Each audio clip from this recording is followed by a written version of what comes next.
हम लोगों की क्या औकात है सत्संग करने की, लेकिन हम लोग उनका संदेश देते दोहराते हैं। हमारी औकात नहीं सत्संग करने की, वो तो संत महात्मा करते हैं। जैसे कहते नहीं है, वो जंग छुड़ाने का काम हम लोगों का है। तो प्रेमियों, हम लोग क्या सत्संग करेंगे? हमारी क्या औकात है सत्संग करने की? तो गुरु महाराज जो बुलवा दे। गुरु महाराज ने कहा था एक बार, बच्चों मैं गधे के भी पलक लगा दूंगा तो गधा भी बोलने लगेगा। तो हम तो अपने को वही गधा समझते हैं कि वही गधा में मालिक ने पलक लगा दिया।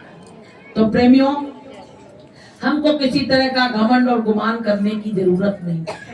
सब अपन बहने हैं और सब भाई हैं। किसी तरह का अभिमान जिसने किया वो तो इस दुनिया से ऐसे ही खाली हाथ चले गए, और जो नम्र भाव में रहे उनका काम बन गया।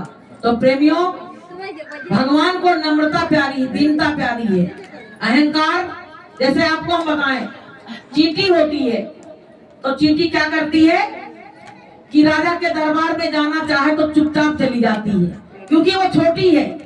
और हाथी अगर चाहे कि हम राजा के दरबार में प्रवेश कर जाएं तो उस पर रोक लग जाएगी, उसको कोई प्रवेश नहीं करने देगा।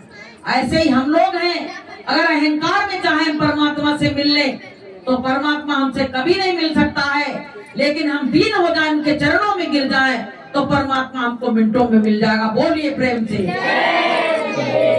कि दीन लखे मुख सबन को और दीन लखे ना कोई, और भली बिचारी दीनता तो नरो देवता होए। जैसे एक बार क्या हुआ, एक चींटी थी तो एक संत के ऊपर चढ़ गई, संत के ऊपर चढ़ गई और आके कहाँ बैठ गई? ऊपर बैठ गई, क्योंकि वो चींटी थी इसलिए। और कोई हाथी चाहता कि हम जाके संत के ऊपर बैठ जाए तो बैठा लेते क्या? उसने अच्छा संतों का संग कर लिया तो जाके सिंहासन पे बैठ गई। और प्रेमियों, वही चींटी अगर धूल का संग कर लेती, गंदगी का संग कर लेती तो उसी में